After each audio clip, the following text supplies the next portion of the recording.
So here we are, today we're going to talk about Databricks, who we are, how we got started, who our customers are, what the business value. It's a little bit less about us, but more about what the technology and the business outcomes that we're providing to customers and how we do it. What makes us different?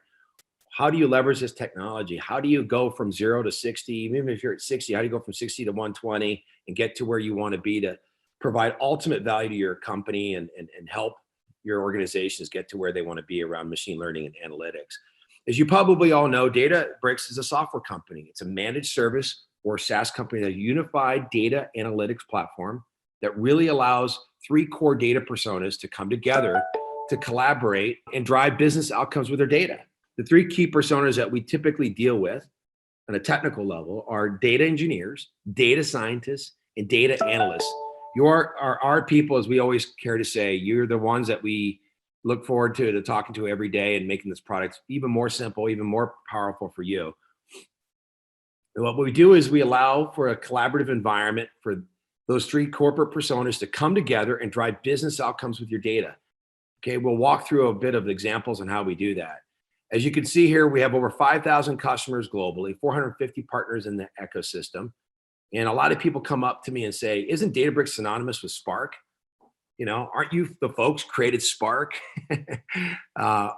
Yes, we are, but that's our roots. And if you look back at the ecosystem, how we got here, back in 2009, 6 of our founders from Berkeley Amp Labs, felt at the time that big data and big data ecosystem was failing large enterprises.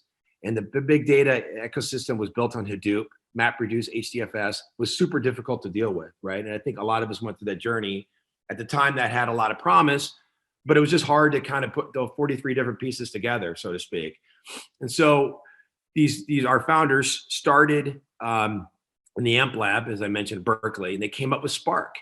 Now, when you fast forward, Spark is the de facto standard today for big data processing as it relates to machine learning and deep learning, okay?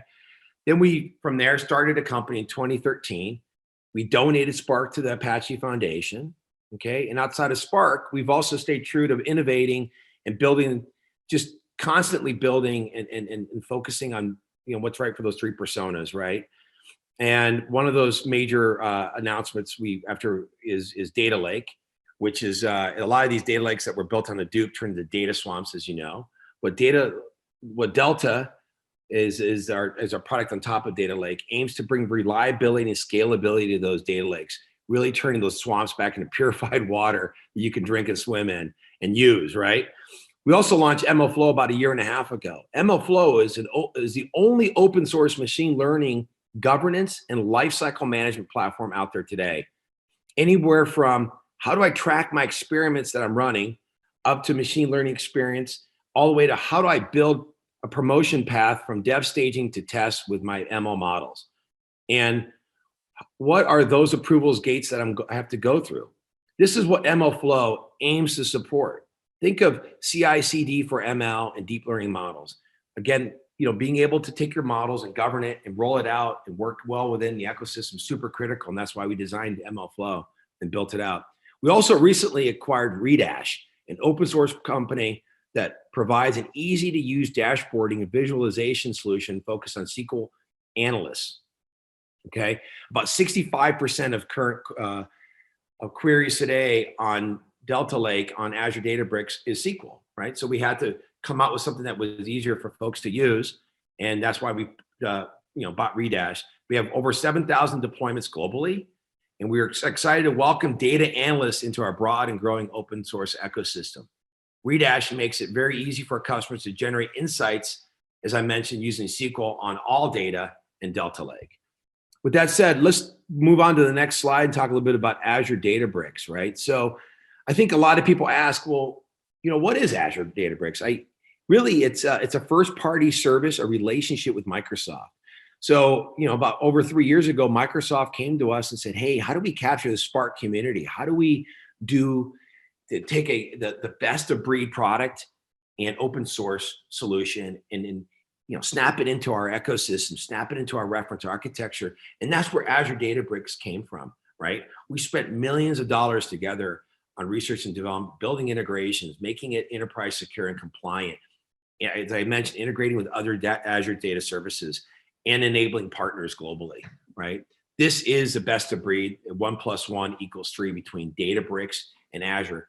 For a lot of customers, it's another Microsoft product. You can go into the marketplace, you can go into how you currently purchase and use Azure products and deploy it right away. Okay, next slide, please. So this is super important. Let's spend a moment on this. This is kind of an important piece. So, aside from doing science fair experiments, which nobody's interested in, the whole idea is to unlock business value. But what's happening, right, is for years, there's been a promise of unleashing the data. But as Gartner puts it, around 75% of all big data projects fall short of success, right? And anyone who's experienced a challenge with Hadoop understands the intricacies involved. As it turns out, it's not easy to be successful with this type of technology. The old world was BI and data warehouse. Now that we're seeing is that ML and analytics is a first-class citizen with corporate strategies. I think every single person is being asked to do, how do I handle analytics? What do I do with ML? The combination of ML and analytics all relies on the data, right? Kind of the same old problem that's been going on for a long time, which is what we call the messy data problem, is what Databricks solves. And we also embed ML learning, machine learning rather, and analytics so that our customers can embed it in their products and services that they sell, okay? So the idea is to get rid of the messy data problem, help fix that so that you can take the ML analytics and take it to market. If you look at one of our esteemed venture capitalists and also a luminary in the industry, Ben Horowitz, had an interesting interview the other day where he talked about by 2025, regardless of the industry you're in, if you have an embedded AI in your product or service that you provide your customers, then you will be disrupted by a company that does embedded AI and ML, right? Look at Uber, right? Look at Netflix and what they've done. So I think all of you probably understand that. So how do we go about getting that done, unlocking that business value? Let's get on to the next slide, right here. So what we talked about is a bit about the messy data problem, right? And I think it's important to kind of talk about this. Just take one moment here and look at this architecture. Many of you have something as complicated as this, all these different tools and solutions and processes and different people using these different products. And some of you probably even have it more complicated. But if you start from the bottom, what you see is a data stored in multiple places. Some of that data is redundant. Some of that data is inaccurate. Guys, everybody understands it. There's poor data recency in different data storage areas. What you see is all these technologies leveraging this data, which leads to two challenges other than the fact that it's not the best data, right? Best quality data. First of all, there's silos. One silo is in technology, and the other silo is a people silo. So the search for that pristine gold copy of data is the biggest challenge because the data has all those challenges, and you have all these tools and you have all these silos, right? So it's a bit of a mess. And again, what we're looking to do is unify not just the people, but also the processes and the tools together so that you have a great set of data that you can provide to all these different pieces, okay? With that slide, let's get on to the next, point here, unlocking business value for challenges, right? As I mentioned, data is kind of the root of all this, the messy data problem, right? But if you look closely, the number one thing is, as I mentioned, the data is messy, siloed, and slow. The second is, as you can see, is ML is actually hard. It's hard to operationalize across teams. Also, number 3 point, analytics and BI is not harnessing all your data. Huge potential is wasted. What about structured, unstructured, semi-structured? How do you bring it all together, right? And lastly, what's also really difficult for customers in general and people in general is the lack of enterprise readiness around security, reliability, and automation, right? DevOps, security, engineering teams, bringing all that together, making sure it's secure and safe, making sure it meets and exceeds all the regulations in your respective countries, whether it's HIPAA, anything like that. It's very, very difficult to put it all together. So that's why we built this platform. Okay. And let's go on to the next slide, please. So if you look closely at unifying the data analytics, I want to take a moment to kind of describe this. This is kind of our architecture at a high level. When you put it all together, I call this the layer cake slide. If we go from the bottom to the top, it summarizes what kind of Databricks does. Like I said in the first slide, Azure Databricks is the managed service on Azure. Everything that I just spoke about, you have deployed in your Azure environment with a couple clicks of the button. It's one install that takes seriously a couple clicks of the button. Next, we have Delta Lake, probably one of the most impactful inventions that we've had since Spark. So you don't have to change your architecture. You leave your data where it is and just apply the Delta format, and then you'll get all the benefits that we talked about within Delta. Think of Delta Lake as a structure transactional layer. It's not a separate copy of the data. It's just your data in a data lake. So most of you probably have ADLS because you're Microsoft customers. So it's just a copy on top of it. It's a structure in Delta format, which now gives you ACID transactions, schema enforcement. It gives you all this kind of partitioning. Think of it like Parquet++ under the covers. It's an open format. So there's no vendor lock-in or proprietary data format.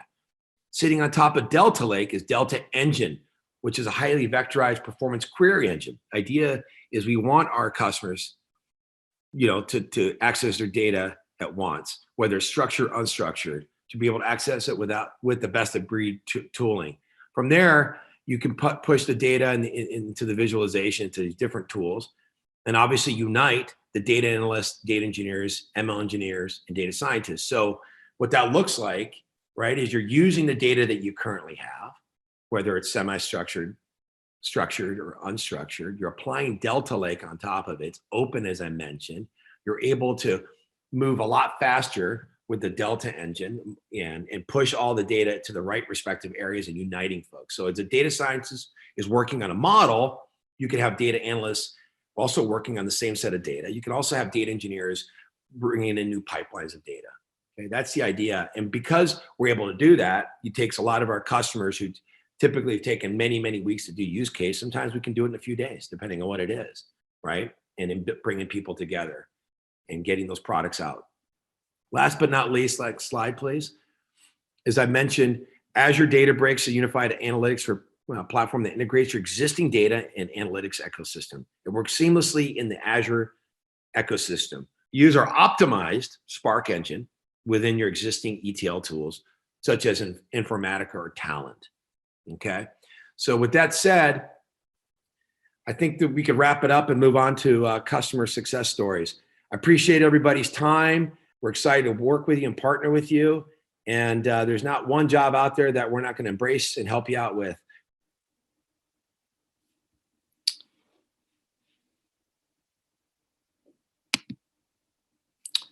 Hey, this is Raj Joseph, President DQ Labs. DQ Labs is a augmented data quality platform helping organizations manage data smarter. Today, we will talk about a success story with one of our customer, City of Spokane, in the state of Washington. City of Spokane has been doing a great job, a tremendous job actually, in fact, in terms of addressing some of the concerns they have towards high-risk populations, and then also planning well in terms of community-wide planning and outreach and engagement services towards citizens of Spokane. Just like any other city, of course, they have lots of data, and more importantly, data of in different functions in different systems that in all it constitutes a problem of different forms and different locations and etc. One of the problems City of Spokane has is data is not only stored in on-premises and some in cloud, it is also locked in third-party systems, which is very common in a city environment where you have different vendors doing different things, some legacy, some modern, some in the middle. But overall, the data spread is high, and the amount of data that needs to be aggregated and consolidated before we can make sense of what data we have itself is a tremendous challenge. So they tried in the past and put some efforts around different implementations, but they knew well enough it's not going to scale because it's an architecture they want to build for future, not necessarily for what they have. And then mainly they didn't want to go back and babysit the architecture every time when they had new systems and functions and data coming in. So this required some kind of modern data management platform and analytics, and the ability to scale as we have more data coming in, and accept even new forms of data that we haven't faced yet at this point. Apart from that, one of the other challenges is in terms of the regulations that each of this data comes with. Each data has its own set of restrictions in terms of what is okay and not, especially when you're dealing with law enforcement codes and other sensitive data related. There is a lot of compliances and regulations of who gets the data and what purposes it is used. And then making sure that we are following the protocol of what it is outlined, and making sure we have an audit record and tracking as well. This requires a platform that is not only scalable, but also addresses to the every element level of configuration in terms of what attributes is classified at what level, and then also making sure the permissioning and the governance is taken into consideration of that. Upon consolidation of this, one of this important thing is to understand the data quality, and then try to deal with the bad records, and then automatically do a self-data preparation to aid into reporting and analytics. So that's why we created this platform, DQ Labs, which is more of this autonomous data management platform, allowing cities and organizations around the world to make use of it in a way that they can manage data smarter. So here is an overview of the architecture, and you can see like how we are putting lots of different technologies all together in a seamless fashion. Works very hand in hand together to create something compelling, something very automated, and something that takes less effort from any users towards managing data. So for the City of Spokane, we had different functions, some in JSON format data API, some are in more relational based data like SQL, and some are more file based, coming from legacy like fixed assets and stuff like that. So this data sense module, as the data is getting ingested, it automatically classifies the sensitivity level in 3 levels: restricted, private, public, which is a sense of severity from high to low, and also provides the ability to assign permissioning at that level to the column level data or to the actual cell level data, which makes it more easeful and user friendly to manage at the end of the day. Upon sensing, we are able to store this data in some kind of centralized repository, which is powered using Data Lake and Delta Lake on the back end in terms of the technology. But with this, now what happens is, now since we know the business context of the data, we are able to do AML-based profiling. Given the platform has this ability to understand semantic identification and the purpose of the data at each attribute level, as we ingest, we are able to draw and create pipelines into the smart model, which then can be now deduplicated, merged, and consolidated to create this golden view record on top of SQL database. This puts the City of Spokane in a much more leader position than ever before, compared to other cities in the country, and then helps them to plan for any outreach services, engagement, and citywide planning. This combination of Azure Databricks in conjunction with DQ Labs to help organizations and cities manage data smarter. Thank you.